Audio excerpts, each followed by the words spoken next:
Okay, this is a little bit more of an advanced level of lesson, but I take this special target. It's an inverted T. You could make this yourself and fire a shot. And depending on my stance, if I have a good forward stance and a good grip, high grip on the gun, equal pressure on both sides, what will happen is when I fire the gun, it'll very predictably rise and fall. If I have a bad grip or a gap between the hands, what I may see is the gun move around, go too high. It may wobble in the air, do different things that we don't want.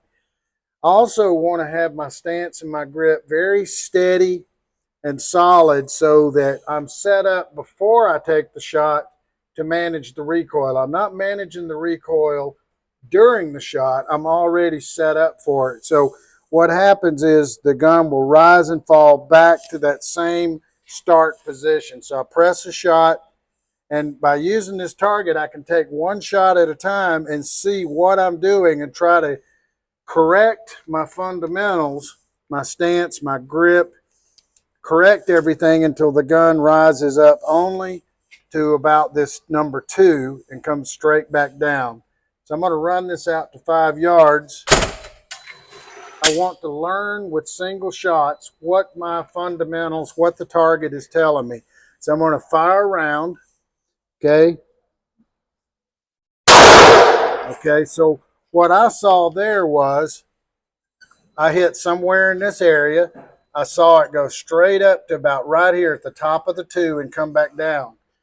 Now, when I did that, I could time bang now, bang now, bang now, bang now. And I'm measuring in my head the time between the time that I take the shot and it comes back. So that tells me I can fire 2 shots with that same rhythm. So if I just shoot now, bang, bang, that same rhythm, keep the trigger cycle moving. Okay, so, and they're both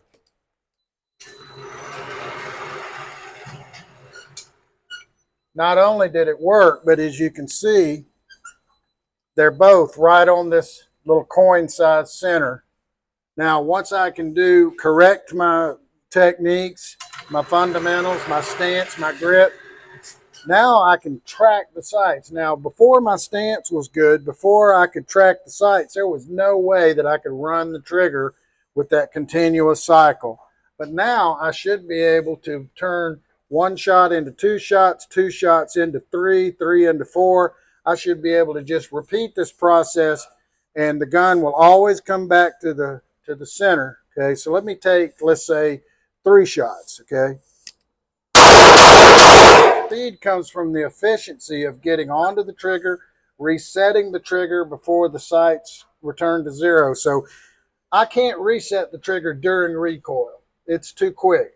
But what I can do is have the trigger reset and be back on the trigger prepped before it settles back onto the center. So this is a 5-inch circle. I'm going to send it out to 5 yards. I should be able to fire 5 shots in 5 seconds or less. And this is a great test for your carry gun. Okay, so I'll just bring it up and I'll just follow that same technique. Okay,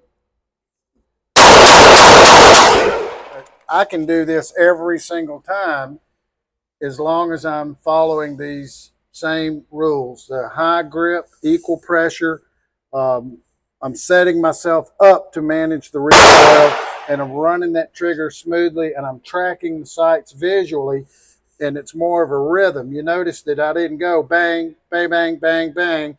I fired more like music or rhythm. Bang, bang, bang, bang, bang. It's not about trying to go fast. It's about the efficiency of running the trigger and following these rules. Now, just to prove the point, I'm going to fire 1 round at each one of these 1-inch squares. Now, what I'm doing is as I fire a shot on one of the squares, during recoil, I'm moving the gun and resetting the trigger so it arches and just lands on the next one, and it's a smooth flow. shooting efficiently, but I'm shooting at super precise targets.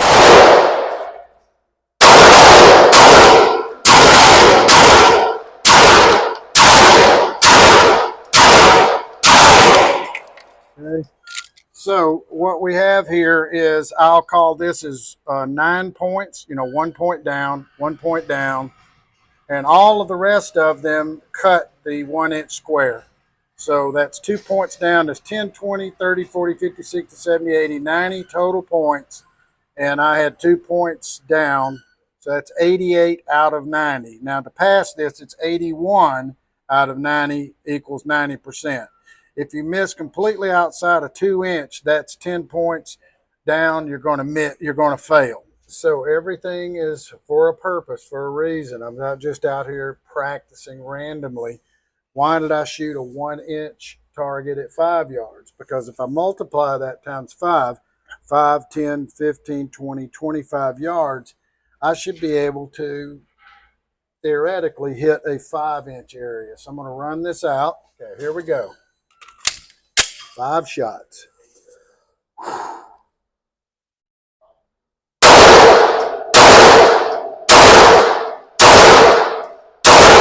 Look, it's a small little group, and I'm just shifted up a little bit. So I'm definitely hitting that same 1 inch area, but my sights could be a little bit high. So what I'll do is, now I'll zero my sights, make sure I'm zeroed at 25. I may actually be a little bit off in the zero.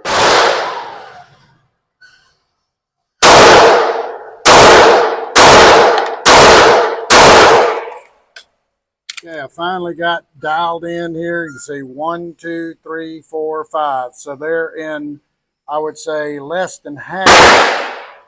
So I've actually increased that 1 inch accuracy because I'm half of this 5 inch area. So I think I got myself tuned in. My rule is, once you've dialed in, you've reached your peak of performance, it's time to pack up and walk away. I'm going to walk away with that positive feel, that positive image, and remembering what it felt like to get